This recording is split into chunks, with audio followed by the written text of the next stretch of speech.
Hello everyone, welcome to my lecture video. আমি আপনাদের সাথে আছি মোহাম্মদ শোয়েব ইসলাম। আজকে আমি আপনাদের সাথে যে ভিডিওটি ডিসকাস করব তার টপিক নেম হচ্ছে ইন্ট্রোডাকশন টু অপারেটিং সিস্টেম। আমি এই এই ভিডিওটি শুরু করার আগে কিছু কথা আপনাদের সাথে শেয়ার করতে চাই। সেটা হচ্ছে যে আমি অপারেটিং সিস্টেম নিয়ে একটি ফুল প্লেলিস্ট তৈরি করতে চাচ্ছি, যেটার মূল উদ্দেশ্য হবে অপারেটিং সিস্টেমের যেই কমপ্লেক্সিটি, এই পুল ব্যাপারটা আমরা অ্যাকচুয়ালি অনেকেই ইউনিভার্সিটি লেভেল বা কলেজ লেভেলে বা স্কুল স্কুলে থাকলেও অনেকে কিন্তু অপারেটিং সিস্টেম নিয়ে পড়াশোনা করছি। কিন্তু আমি চাচ্ছি যে অপারেটিং সিস্টেমটা আমাদেরকে যেইভাবে ট্র্যাডিশনালি বোঝানো হয় সেইভাবে ট্র্যাডিশনালি না বুঝিয়ে কেননা জিনিসটাকে আরেকটু বেশি ইজি করে বোঝানো যায়, কেননা জিনিসগুলো সম্পর্কে আমরা আরো বেশি মজা নিয়ে পড়তে পারি। আমার উদ্দেশ্য থাকবে এই প্লেলিস্টটা তৈরি করা, যেন আমরা শুধু অপারেটিং সিস্টেমটা পড়ার জন্য না পড়ি, এটা যেন আমরা পড়ার সময় আরো বেশি মজা পাই। এটা যেন আমরা বুঝি যে আচ্ছা কিভাবে কিভাবে জিনিসগুলো কাজ করছে। তো আমার ফুল প্লে লিস্টটাই খুবই বেশি বিগিনার ফ্রেন্ডলি হবে। আপনারা হতে পারে অনেকেই অপারেটিং সিস্টেম নিয়ে আগে থেকে জানা থাকতে পারেন, কিন্তু আমার সেক্ষেত্রে ভালো। তবে আমার এই প্লে লিস্টটা শুধু তাদের জন্যই হবে যারা জিনিসগুলো খুব সহজে মজা নিয়ে বুঝতে পারবে, যাদের জন্য একেবারেই কোর্সটা খুব বোর হবে না। আমি চাচ্ছি অপারেটিং সিস্টেমের সবগুলো জিনিস খুব সুন্দরভাবে ম্যানেজ করতে, যেন আপনারা পার্ট বাই পার্ট প্রত্যেকটা জিনিস খুব সুন্দরভাবে আপনারা বুঝতে পারেন। তো আজকে আমাদের যেই টপিকটা হচ্ছে ওটা হচ্ছে যেহেতু ইন্ট্রোডাকশন পার্ট, আমরা মূলত এখানে বোঝার ট্রাই করব অপারেটিং সিস্টেমটা কিভাবে কাজ করছে এবং ইউজার হার্ডওয়্যার এবং সফটওয়্যারটাকে তাদের সাথে অপারেটিং সিস্টেমের কানেকশনটা কোথায় এবং সে কিভাবে তাদেরকে এই কানেকশনটা বিল্ড আপে হেল্প করে। তো চলো শুরু করা যাক। তো আজকে প্রথমেই আমরা যেটা দিয়ে শুরু করব সেটা হচ্ছে অপারেটিং সিস্টেমটা আসলে কি। সো অপারেটিং সিস্টেমটা মূলত হচ্ছে একটা প্রোগ্রাম। তো এটা কি হিসেবে কাজ করছে, একটা ইন্টারফেস হিসেবে কাজ করে এবং কাদের মধ্যে কাজ করে, এটা মূলত ইউজার এবং হার্ডওয়্যারের মধ্যে কাজ করে। এখন ইউজার এবং হার্ডওয়্যারের মধ্যে কিভাবে কাজ করে তা বোঝার জন্য আমাদের একটা এক্সাম্পল বোঝা খুবই জরুরি। সেই ক্ষেত্রে আমাদের অপারেটিং সিস্টেমটা আসলে যে কিভাবে কাজ করছে আমরা খুব সহজেই বুঝে যেতে পারবো। সাপোজ আমাদের কাছে এখানে একটা ইউজার আছে, যার মনে হচ্ছে আমার এখন ফ্যান চালানো অনেক জরুরি।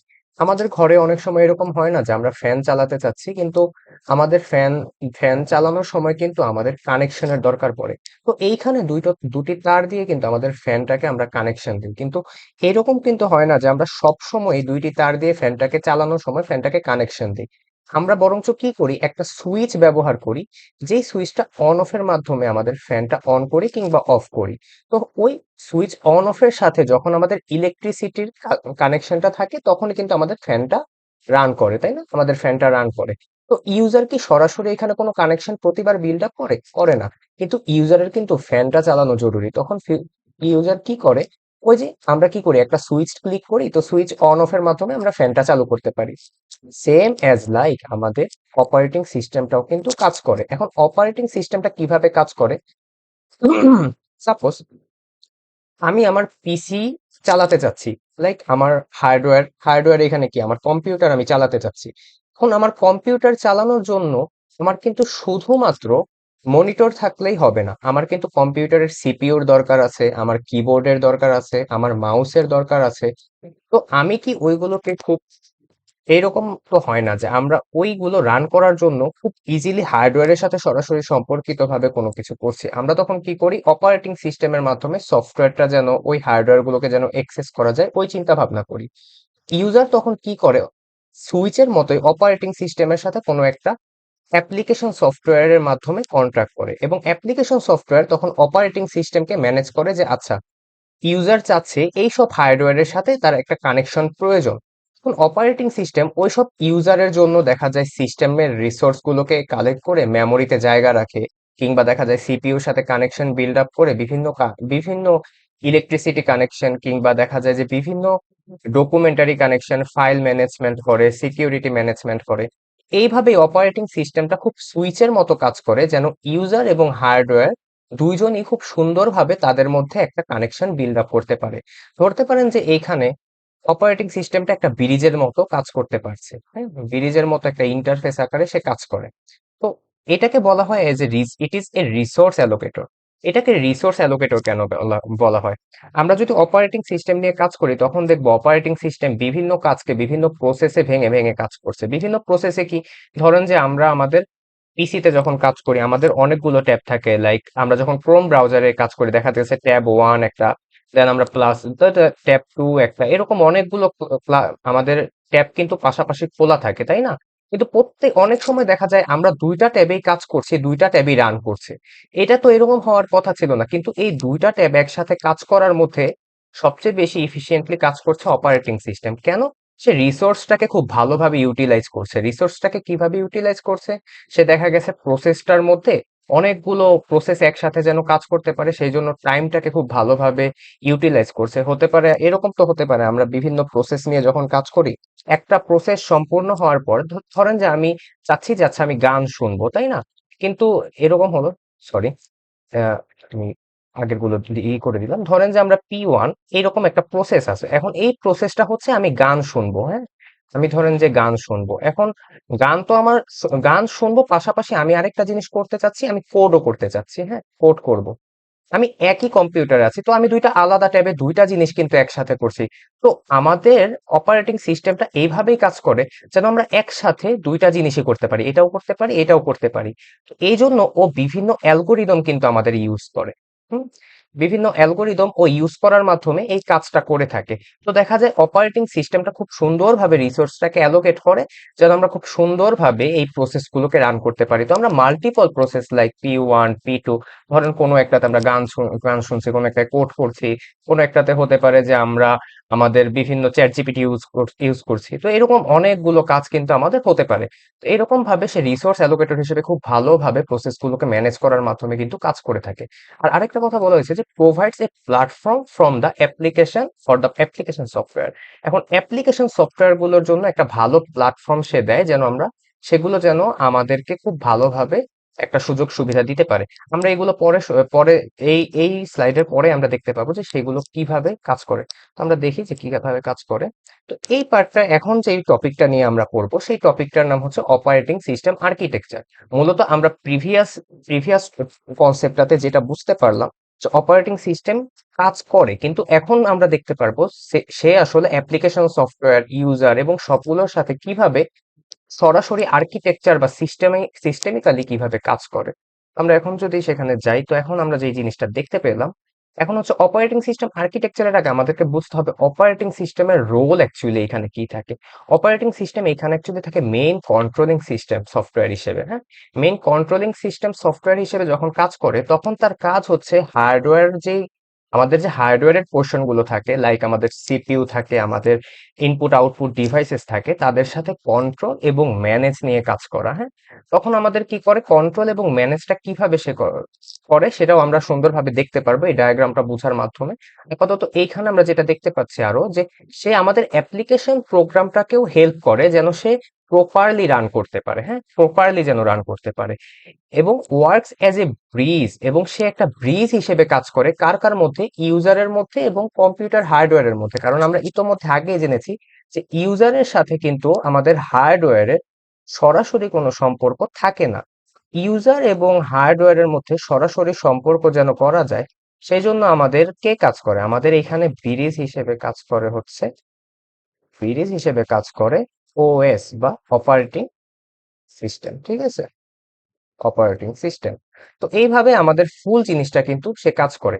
তো আমরা এখন দেখবো যে অপারেটিং সিস্টেমের আর্কিটেকচারে সে কিভাবে কাজ করতে পারে। তো এখানে আমাদের কাছে একটা ইউজার আছে এবং ইউজার মাল্টিপল প্রোগ্রাম চাচ্ছে যে রান করতে। এখানে অ্যাপ্লিকেশন প্রোগ্রাম একটা খোলা, দুইটা খোলা, মাল্টিপল এরকম খোলা থাকতে পারে, এবং সে সিস্টেম কল বা এপিআই এর মাধ্যমে প্রথমে ওই কলগুলোর ওই অ্যাপ্লিকেশন সফটওয়্যারের সাথে সিস্টেম সফটওয়্যারকে কানেক্ট করে। এবং সিস্টেম সফটওয়্যার হিসেবে আমরা কি বলছি, এখানে সিস্টেম সফটওয়্যারই কিন্তু আমাদের অপারেটিং সিস্টেম, যেটা আমাদেরকে process management, memory management, file management, input output device management, secondary storage management, security and protection management, communication management, system call handler, এই সব জিনিসগুলো ও মানে অপারেটিং সিস্টেম হ্যান্ডেল করে। আমাদের অ্যাপ্লিকেশন তো শুধু বলে যাচ্ছে আমার ইউজার আমার কাছ থেকে এই আউটপুটটা চাচ্ছে, সে আমার কাছ থেকে হতে পারে যে আমরা যখন গেম খেলি তো আমাদের কি হয় যে আমি শুধু ডিসপ্লেতে দেখতে চাই আচ্ছা আমার গেমটাতে আমি উইন হয়েছে কিনা বা আমি ফেল হয়েছে কিনা। কিন্তু এই গেমের মধ্যে কিন্তু অনেকগুলো জিনিস আছে যেইগুলোর জন্য আমাদের অপারেটিং সিস্টেম বিভিন্নভাবে বিভিন্ন মেমোরি ব্লক করতে, মেমোরি ম্যানেজ করতেছে, ফাইল ম্যানেজ করতেছে। অনেক সময় আমাদের গেমের মধ্যে কিন্তু বিভিন্ন ডাটা স্টোর হয়, সেই জন্য কিন্তু আমাদের অনেক ধরনের ভিতরে ফাইলের মধ্যে সেই ডাটাগুলো রাখতে হয়, কোড আছে, এখানে অনেক কিছু ব্যাপার থাকে। সেই এইগুলো যখন আমাদের এক্সেসেবল করতে হয় তখন কিন্তু আমাদের হার্ডওয়্যারের সাহায্যও লাগে। যেমন আমাদের সিপিইউর তো মাস্ট বি কানেকশন লাগে, আমাদের মেমোরির কানেকশন লাগে, আমাদের সেকেন্ডারি স্টোরেজের কানেকশন লাগে। তাছাড়াও আমরা কিন্তু ইনপুট আউটপুট ডিভাইস দিয়ে অনেক সময় গেম খেলি, দেখা যায় অনেকে মাউস ব্যবহার করে গেম খেলার সময় বা কিবোর্ড ব্যবহার করে। তো এই ব্যাপারগুলো কিন্তু আমাদের অপারেটিং সিস্টেমের সাথে সরাসরি কানেক্টেড থাকে। তো অপারেটিং সিস্টেম যখন এগুলো ম্যানেজ করে দেন আবার অ্যাপ্লিকেশন সফটওয়্যারকে দেয়, তারপর আমরা কি করি, আমরা ডিসপ্লের মাধ্যমে কি দেখতে পারি আচ্ছা ঠিক আছে আমরা যেই জিনিসটা চাচ্ছিলাম সেই জিনিসটা আমরা পেয়ে গিয়েছি। এই ফুল ভাবে আমাদের ফুল অপারেটিং সিস্টেমের আর্কিটেকচারটা কিন্তু আমাদের কাজ করে। তার মানে কি আমাদের অপারেটিং সিস্টেমটা হচ্ছে একটা মেইন কন্ট্রোলিং সিস্টেম সফটওয়্যার, যেটা আসলে আমাদের হার্ডওয়্যারকে কন্ট্রোল করছে এবং ম্যানেজ করছে। এটা আমাদের অ্যাপ্লিকেশন সফটওয়্যারকেও যেন ঠিকমতো রান করতে পারে তার জন্য হেল্প করছে, এবং ইউজার এবং কম্পিউটার হার্ডওয়্যারের মধ্যে একটা ব্রিজ হিসেবে কাজ করছে। নেক্সটে দেখি আমরা এটাই হয়তো আরো ব্রিফলি দেখার ট্রাই করব। হ্যাঁ, আমরা এই অপারেটিং সিস্টেম আর্কিটেকচারটাকে এখন আমরা খুব ব্রিফলি দেখার ট্রাই করব। একটু আগেই আমরা যেই জিনিসটা বললাম যে অনেকগুলো অ্যাপ, এই যে এখানে আমরা যেমন ক্রোম ব্রাউজার চালাচ্ছি কিংবা কোনো ফাইলে কোনো কাজ করছি, ফাইল নিয়ে কাজ করছি, কিংবা মিউজিক ভিডিও আমরা দেখছি, কিংবা ডক ফাইলে কোনো কাজ করছি, কিংবা ভিডিও গেম নিয়ে কোনো কাজ করছি, কিংবা কম্পাইলারে কোনো কাজ করছি, অপারেটিং সিস্টেম কি করে ইউজার ইন্টারফেসের মাধ্যমে সেইগুলোকে একটা অপারেটিং সিস্টেম সফটওয়্যারের মধ্যে নিয়ে যায়। এবং এই আমাদের সিস্টেম সফটওয়্যারটা অপারেটিং সিস্টেমের মধ্যে যখন যায় তখন এই অ্যাপ্লিকেশন সফটওয়্যার গুলোর জন্য আমাদের কিন্তু অপারেটিং সিস্টেম সফটওয়্যারটা বিভিন্ন প্রসেস ম্যানেজমেন্ট করে, যে কে আগে যাবে কে পরে যাবে। হতে পারে যে ক্রোম ব্রাউজার আমাদের কাছে নিয়ে নিচ্ছে 10 মিনিট, 10+মিনিট, এখন আমাদের ফাইল ম্যানেজারের কাজ হচ্ছে 2+মিনিট। তো এরকম তো হলে হবে না যে ক্রোম ব্রাউজারের কাজ 10 মিনিট পরে দেন আমাদের ফাইল ম্যানেজার 2 মিনিট কাজ করবে, এরকম কিন্তু হওয়া পসিবল হলে কিন্তু আমরা ফাইলই ব্যবহার করবো না বা আমরা গেমই খেলবো না, কারণ একটা কাজ করতে যদি অনেক দেরি হয়ে যায় তাহলে তো আমরা পরবর্তী কাজ, সেই ক্ষেত্রে তো ইফিসিয়েন্ট কোনো ব্যবহার আমরা করতে পারলাম না। তো তখন কি করবে, প্রসেসটা কিভাবে ম্যানেজ করবে, হতে পারে যে সব ক্রোম P1 কে দিবে 2 মিনিটের জন্য, সিপিইউটা দিবে, আবার দেখা গেছে P2 এর জন্য আমাদেরকে 2 মিনিট দিচ্ছে, তো P2 এর কাজ শেষ হয়ে গেল, দেন আবার P1 কে দিতেছে 2 মিনিট। তো এইভাবে দেখা যায় পার্টিকুলারই অপারেটিং সিস্টেমটা প্রত্যেকটা প্রসেসের জন্য এরকম ভাবে অ্যালগোরিদমটা সেট করে যেন সে খুব সুন্দরভাবে প্রসেসটাকে ম্যানেজ করতে পারে। আমাদের সেম ভাবে মেমোরিটার জন্য খুব সুন্দরভাবে জায়গা রাখতে হয় যেন প্রত্যেকটা কোনো কোনো অ্যাপস এর সাথে কোনো অ্যাপস এর ডাটা যেন ক্রাশ না করে। হ্যাঁ, কারণ ক্রাশ করলে তো আমাদের সবগুলো ডাটাই খুব হিজিবিজি হয়ে যাবে, কমপ্লেক্সিটি তৈরি হবে। তাই মেমোরিটাকেও খুব ভালোভাবে যেন ম্যানেজ করা যায় এই জন্য কিন্তু আমাদের অপারেটিং সিস্টেমটা খুব সুন্দরভাবে ম্যানেজেবল হয়। আমাদের ফাইল সিস্টেম ম্যানেজারেও কাজ করে, বা ইনপুট আউটপুট ডিভাইসের কথা তো না বললেই নয়, কারণ আমাদের প্রত্যেকটা জিনিসের সাথে কিন্তু ইনপুট আউটপুট ডিভাইস জড়িত, কারণ ইউজার কিন্তু মূলত হার্ডওয়্যার এবং অ্যাপ্লিকেশন সফটওয়্যারের মাধ্যমে কিন্তু অপারেটিং সিস্টেমটাকে চেস করতে পারতেছে। তো অপারেটিং সিস্টেমের সাথে ইনপুট আউটপুট ডিভাইসের একটা কানেকশন থাকে, এখানে সিকিউরিটি বা প্রোটেকশন জিনিসটা অনেক ইম্পর্টেন্ট থাকে। তো অপারেটিং সিস্টেম এই ডাটাগুলোকে ম্যানেজ করার জন্য কিছু কিছু ডাটা তার কার্নেল থেকে নিতে হয়। কার্নেল হচ্ছে core of the operating system.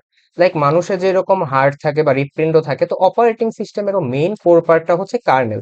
কার্নেলের মধ্যে এরকম কিছু জিনিস আছে যেগুলো হচ্ছে শুধুমাত্র কার্নেলই হ্যান্ডেল করতে পারে, like process scheduling, memory controller, device driver, then হচ্ছে interrupt handler, system call handler. তো এই ব্যাপারগুলো তখন কি করে আমাদেরকে সিপিইউর কাছে নিয়ে যায়, কিংবা দেখা যায় যে র্যামের কাছে নিয়ে যায়, স্টোরেজের কাছে নিয়ে যায়, ইনপুট আউটপুট, দেন ওরা আমাদের হার্ডওয়্যারের এক্সেস পাওয়ার পরে সে অপারেটিং সিস্টেমকে আবার ব্যাক করে যে আচ্ছা আমি অপারেটিং সিস্টেমের সাহায্যে হার্ডওয়্যারের এক্সেসটা পেয়েছি, হার্ডওয়্যার তখন আবার অপারেটিং সিস্টেমকে বলে যে আচ্ছা আমার কাছে যা যা তোমার দরকার আমি দিয়ে দিলাম। অপারেটিং সিস্টেম আবার তখন ইউজারের অ্যাপ্লিকেশন প্রোগ্রামে জিনিসটাকে ডিসপ্লে করে, দেন ইউজার জিনিসটাকে কি ডিসপ্লের মাধ্যমে দেখতে পারে। ঠিক আছে, তো এইভাবে মূলত আমাদের মেইন কাজটা, মানে মেইন ফুল ফাংশনালিটিটা কাজ করে। তো এখানে ফ্লোটা দেওয়া আছে যে ফার্স্টে ইউজার কি করে, একটা কমান্ড দেয় যে আচ্ছা আমার এইটা এটা দরকার, দেন অপারেটিং সিস্টেম কি করে ওই জিনিসটা রিকোয়েস্টটা রিসিভ করে এবং প্রসেস করে। কিভাবে রিকোয়েস্ট করে? এবং ইউজার তো আর সরাসরি অপারেটিং সিস্টেম, সে অ্যাপ্লিকেশন সফটওয়্যারের মাধ্যমে অপারেটিং সিস্টেমকে রিকোয়েস্টটা দেয়। দেন সিস্টেম কল করে, ইউজার সিস্টেম কলের মাধ্যমে রিকোয়েস্টটা কার্নেলকে পাঠায় এবং কার্নেল পরে হার্ডওয়্যারের সাথে ইন্টারেক্ট করে এবং ম্যানেজ করে যে রিসোর্স গুলো। দেন হার্ডওয়্যার কি করে, ওই রেজাল্টটা অপারেটিং সিস্টেমকে দেয়, মানে কার্নেলের সাহায্যে অপারেটিং সিস্টেমকে দেয়। অপারেটিং সিস্টেম দেন আবার ওইটাকে অ্যাপ্লিকেশন সফটওয়্যারে দেয়, যার ফলে দেখা যায় কি ইউজার ওই জিনিসটা দেখতে পারতেছে। তো মেইন কম্পোনেন্টের কথা যদি বলে, একেবারে কখনো যদি সহজভাবে জিনিসটা জানতে চায়, তাহলে কি ইউজার অ্যাপ্লিকেশনের থ্রুতে আমাদের অপারেটিং সিস্টেমকে অ্যাক্সেস করে, দেন অপারেটিং সিস্টেম হার্ডওয়্যারকে অ্যাক্সেস করে। আবার অপারেটিং সিস্টেম সেম ভাবে এখানে যে দাগ দেওয়া আছে যে এইভাবে যাচ্ছে, আবার সেম ভাবে হার্ডওয়্যার থেকে অপারেটিং সিস্টেম, অ্যাপ্লিকেশন, ইউজার, এইভাবেই জিনিসটা টোটালি আর কি। ফার্স্টে ইউজার থেকে অ্যাপ্লিকেশনে যায়, অ্যাপ্লিকেশন থেকে অপারেটিং সিস্টেম, দেন হার্ডওয়্যার, আবার হার্ডওয়্যার থেকে অপারেটিং সিস্টেমে যায়, দেন অ্যাপ্লিকেশনে যায়, দেন হচ্ছে ইউজারে যায়। তো এইভাবে আমাদের মূল ফুল সিস্টেমটা কিন্তু কাজ করে। তো এইখানে আমাদের প্রত্যেকটা কমান্ড খুব সুন্দরভাবে দেওয়া, এবং আমি যা যা বলেছি এখানে কে পয়েন্টে সবগুলোর খুব সুন্দরভাবে ডিসক্রিপশন দেওয়া আছে, এবং এখানে একটা সুন্দরভাবে একটা ডায়াগ্রামও দেওয়া আছে। এর পরবর্তীতে যেই জিনিসটা আছে আমাদের, এরপরে মেবি আমাদের এই লেকচারে এই পর্যন্তই। মেবি হ্যাঁ। তো এই পর্যন্তই আমাদের ইন্ট্রোডাকশনের ভিডিও। পরবর্তীতে আমার এই প্লে লিস্টে আরো অনেক ভিডিও অ্যাড হবে, সবগুলো আমাদের অপারেটিং সিস্টেম রিলেটেড। সো আপনারা সবাই চেষ্টা করবেন, যদি আমার এই ভিডিও লেকচারগুলো আপনাদের জন্য খুব ভালো লাগে বা ইজি মনে হয় অপারেটিং সিস্টেম বুঝতে, তো পরবর্তীতে আপনারা আমার চ্যানেলটি বা আমার এই ইউটিউবের চ্যানেলটি সাবস্ক্রাইব করে রাখতে পারেন। সেই ক্ষেত্রে দেখা যাবে যে পরবর্তীতে আপনারা সব ভিডিওগুলো একসাথে পেয়ে যেতে পারেন। আর পরবর্তীতে আমি যখনই কোনো একটা ভিডিও ভিডিও ছাড়বো, আপনারা আমার ইউটিউব চ্যানেল থেকে দেখে নিতে পারবেন। তো উম, দেখা হবে পরবর্তী কোনো একটা ভিডিওতে। আর আমার সাথে যে কোনো ইনফরমেশন বা ইনকোয়ারিজ শেয়ার করতে, যে মানে feel free to contact me. আমার এটা ইমেল, আমার এটা জিমেল, এই জিমেল আইডিতে আপনারা যদি আমার সাথে কন্ট্যাক্ট করতে চান, আপনারা চাইলে কন্ট্যাক্ট করতে পারেন। তো দেখা হবে পরের ভিডিওতে। Thank you so much.